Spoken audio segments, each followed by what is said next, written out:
দর্শক, কেমন আছেন সবাই? আশা করি অনেক ভালো আছেন।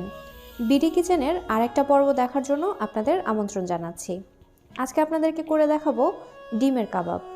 আমরা তো সাধারণত মাংসের কাবাব খেয়ে থাকি, অনেকে হয়তো জানেই না যে ডিম দিয়েও অনেক মজার কাবাব তৈরি করা যায়। আজকে আপনাদের সহজ উপায়ে এই ডিমের সুস্বাদু কাবাব তৈরি করে দেখাবো। তাহলে চলুন উপকরণগুলো আগে জেনে নিই।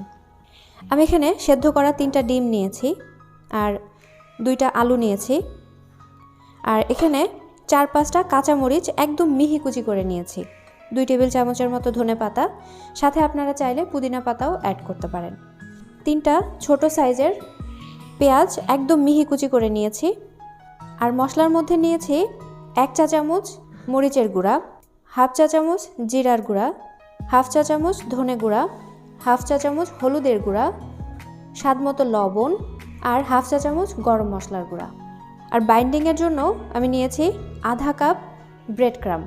আপনারা চাইলে এখানে টোস্টের গুঁড়াও ব্যবহার করতে পারেন। তাহলে চলুন এবার কাবাবটা শুরু করি। একটা মিক্সিং বোল নিয়ে নিলাম।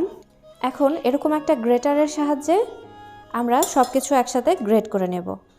তো গ্রেটারের এই ছোট অংশটা দিয়ে আমরা ডিম প্রথমে গ্রেট করে নিচ্ছি। ডিমগুলো গ্রেট করা হয়ে গেছে। এবার গ্রেটারের মোটা যে অংশটা সেটা দিয়ে এবার আলুগুলোকে আবার গ্রেট করে নেব। আলুগুলোকেও গ্রেট করা হয়ে গেছে।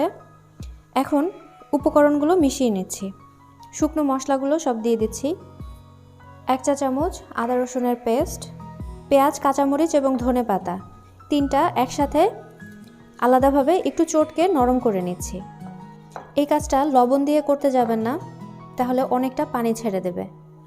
হয়ে গেছে, এগুলো এবার দিয়ে দিচ্ছি একসাথে। এর সাথে অ্যাড করে দিচ্ছি 1 টেবিল চামচ টমেটো কেচাপ। এবার সব কিছু একসাথে একটু কচলে মিশিয়ে নেব। মিশ্রণটা এ পর্যায়ে একটু সফট আছে, তো এটাকে একটা পারফেক্ট বাইন্ডিংয়ে আনার জন্যই ব্রেড ক্রাম্বটা ব্যবহার করছি। তো প্রথমে পুরোটা দেব না, যতটুকু প্রয়োজন ততটুকু নিয়ে মেখে দেখছি। কাবাবটা বানানোর জন্য মিশ্রণটা একদম রেডি। 1/2 কাপ ব্রেড ক্রাম্ব থেকে আমার এতটুকু পরিমাণ বেঁচে গেছে, মানে 1 টেবিল চামচের মতো ব্রেড ক্রাম্ব বেঁচে গেছে। এবার আমি হাতটা ধুয়ে হাতে একটু তেল মেখে নিচ্ছি।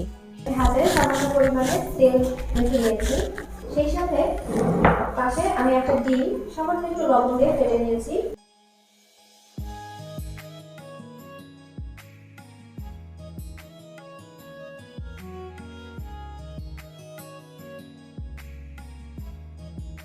ফ্রেন্ডস, আজকে আমি যে পরিমাণ উপকরণ নিয়েছি তাতে আমার এরকম সাইজের 17টা হয়েছে। এখন আমরা একটা ডিম ফেটিয়ে নিয়েছি। এই ডিমে একটা করে চুবিয়ে ব্রেড ক্রাম্বে গড়িয়ে নেব। এভাবে আমি সবগুলো কোট করে নিচ্ছি। আপনারা চাইলে ডাবল কোটও করতে পারেন, তবে আমি একবারই কোট করে নিচ্ছি। ফ্রেন্ডস, দেখতে পাচ্ছেন সবগুলো কোট করা হয়ে গেছে। তো এখানের এই 4টা আমি ডাবল কোট করে নিয়েছি, কারণ আমার ডিমের মিশ্রণের কিছু অংশ থেকে গিয়েছিল একবার করে কোট করার কারণে। তো যতটুকু মিশ্রণ ছিল ততটুকু আমি এই 4টা ডাবল কোট করে নিতে পেরেছি। তো এ পর্যায়ে বলে দিই, যদি আপনারা সংরক্ষণ করতে চান তাহলে এভাবে ফাঁকা ফাঁকা করে আপনারা ডিপ ফ্রিজে রেখে দেবেন। উপরের বডিটা যখন সম্পূর্ণ শক্ত হয়ে যাবে তখন একটা এয়ারটাইট বক্সে ভরে অথবা জিপলক ব্যাগে ভরে আপনারা রেখে এটাকে 2 থেকে 3 মাস পর্যন্ত সংরক্ষণ করে খেতে পারবেন। ভেজে নেওয়ার 20 মিনিট আগে ফ্রিজ থেকে বাইরে বের করে রেখে পরে ভেজে নিলেই হবে। ফ্রিজের নর্মাল চেম্বারে এখন এটাকে আমি 20 মিনিটের জন্য এভাবেই রেখে দেব সেট হওয়ার জন্য, তারপর ভেজে নিচ্ছি। তো ফিরে আসছি 20 মিনিট পর। ফ্রেন্ডস, আমি 20 মিনিট পর ফ্রিজ থেকে কাবাবগুলো বের করে নিয়েছি। আর দেখতে পাচ্ছেন আমি তেল গরম হতে দিয়ে দিয়েছি। তো তেলের পরিমাণটা এমন হবে যাতে কাবাবগুলো অর্ধেকটা পরিমাণ ডুবে থাকে। সম্পূর্ণ ডুবো তেলে না ভাজলেও চলবে। মিডিয়াম হিটে কাবাবগুলো ভেজে নেব। তো তেলটা গরম হয়ে গেছে, একে একে দিয়ে দিচ্ছি সবগুলো। একটা কাঁটা চামচের সাহায্যে একটু উল্টে পাল্টে দিচ্ছি। একদম লো হিটে কাবাব কখনোই ভাজতে যাবেন না, তাহলে ভেতরে তেল ঢুকে যাবে। মোটামুটি মিডিয়াম হাই হিটে কাবাব ভেজে নেবেন। আমি যেরকম কালার চাচ্ছিলাম সেরকম কালারে চলে এসেছে কাবাবগুলো। এবার তেল থেকে আমি একটা পেপার টাওয়ালে তুলে দিচ্ছি। কাবাবগুলো থেকে এত সুন্দর ঘ্রাণ বের হয়েছে যে বোঝাই যাচ্ছে না যে এটা ডিম দিয়ে তৈরি করা, মনে হচ্ছে গরুর মাংসের কাবাব। তো এর সাথে তৈরি হয়ে গেল দারুণ স্বাদের ডিমের কাবাব। দেখতে যতটা সুন্দর হয়েছে এটা খেতেও কিন্তু ততটাই মজার। আশা করি রেসিপিটি অনেক সহজ লেগেছে। আর বাসায় তৈরি করলে কেমন হলো আপনার রেসিপিটি অবশ্যই কমেন্টে জানাবেন।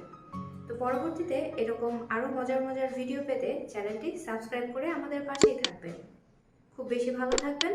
আজকের মতো বিডি কিচেন থেকে বিদায় নিচ্ছি। ভালো থাকবেন বন্ধুরা। আল্লাহ হাফেজ।